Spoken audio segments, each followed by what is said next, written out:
بسم الله الرحمن الرحيم. الحمد لله وكفى وسلام على عباده الذين اصطفى.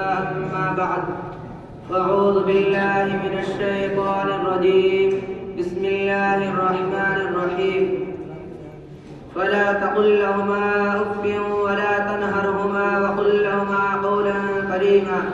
وقال النبي صلى الله عليه وسلم: الجنة تحت الأقدام أمهات. صدق الله ورسوله النبي الكريم.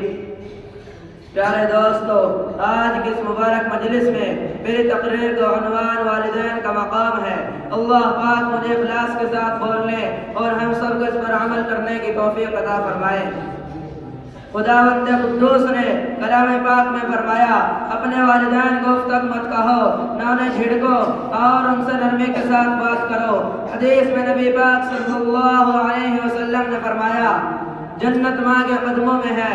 ایک مرتبہ سرکار دو جہاں صلی اللہ علیہ وسلم سے سوال کیا گیا: ما حق الوالدین علی ولدہ، یا رسول اللہ، اولاد کے اوپر ماں باپ کے کیا حق ہیں؟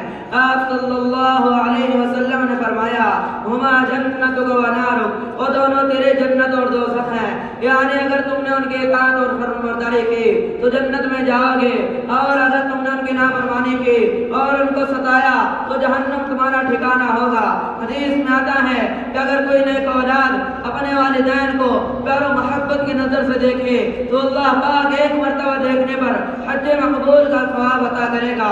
صحابہ نے عرض کیا: اگر تے ایک دن میں 100 مرتبہ دیکھے؟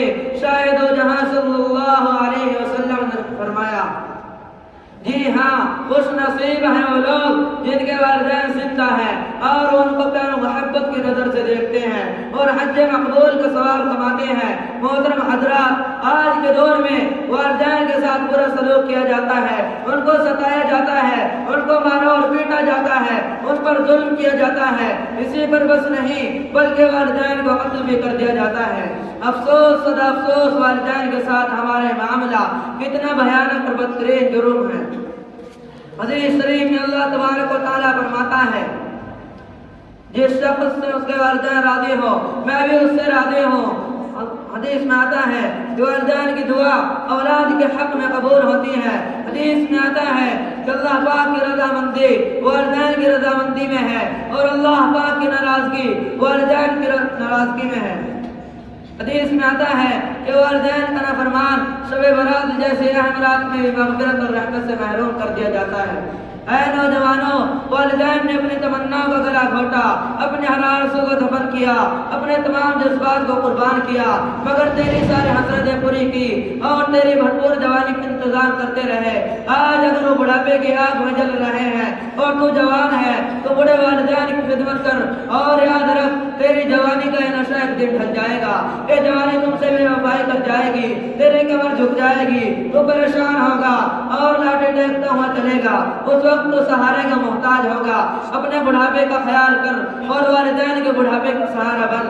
کہیں ایسا نہ ہو کہ ان کا دل ٹوٹ کر عرش آدم کو ہلا دے اور تمہارے غرور خاک میں مل جائے اور در بدر کی ٹھوکریں کھاتے پھرو، دانے کھانے کے محتاج ہو جاؤ، مصیبتوں کا پہاڑ تم پر ٹوٹ پڑے اور لوگ تمہارے دشمن بن جائیں، فرشتے تم پر لعنت کرنے لگیں، خدا اور اس کے رسول تم سے ناراض ہو جائیں اور جہنم تمہارا ٹھکانہ بن جائے۔